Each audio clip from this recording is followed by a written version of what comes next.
Hi, this is Sherry Veronica. The Bar Association in Barbados took this disciplinary committee thing to court, to the High Court, because they could not move to disbar attorneys Parris and Pyle.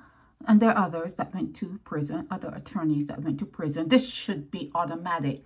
If an attorney is found guilty and go to the hotel in St. Philip and serve time and their release, it's not as though there's anything in the appellate court to be heard. They have been found guilty, and that guilty verdict has not been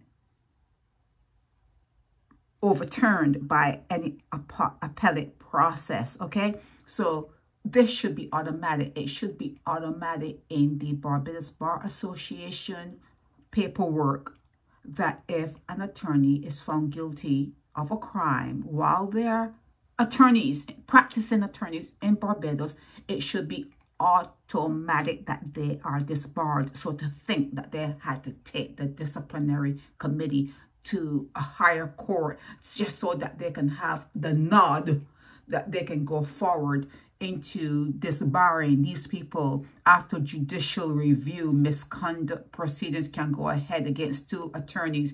There are more than two.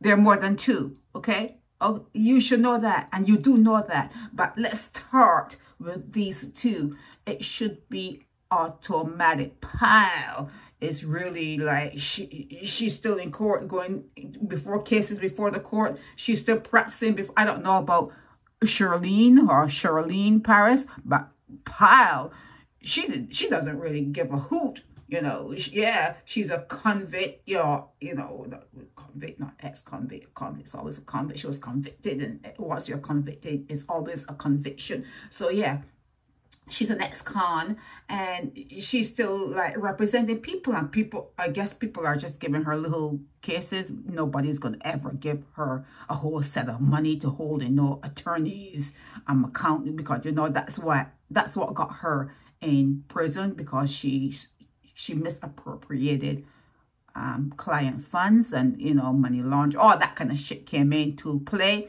But yeah, you cannot trust no one with your money. You cannot trust no one with your money. Okay, it's just sad day when you have to sell real estate and you have to go through firms, law firms in Barbados to complete that process, and then when monies are transferred and that kind of stuff, I know you must be having like rock stones in your stomach when you go to see the attorney and they say, well, I'll get that check to you in due time. I just have to wait for it to sit in the bank for a little while.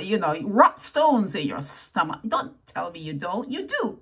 You do. You know the playing field. You know where you are. Okay, you know where you are, and you know the blueprint and the DNA of the people you're dealing with. Okay, so yeah, this should have been something that happened automatically. You need to update, you need to amend, you need to bring your rules and regulations into the 21st century, that any attorney found guilty of misappropriated client funds, they are automatically disbarred.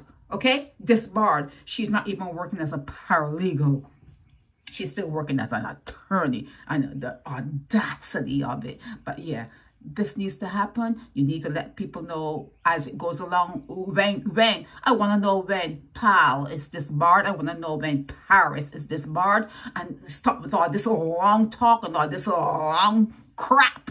We need them gone from the practice of practicing law. We need them gone from that, and all the others that were before them, and anyone that comes in the future, let it be an automatic process. Let it be an automatic process. You steal your client's money, you get disbarred, and not only that, they take your house, they take your car, they take your clothes, you take the shoes, take your hat off your head, take the wig off your head, take the false eyelashes off your eyes, everything they should be able to take to get their money back. Okay, this is Sherry Veronica.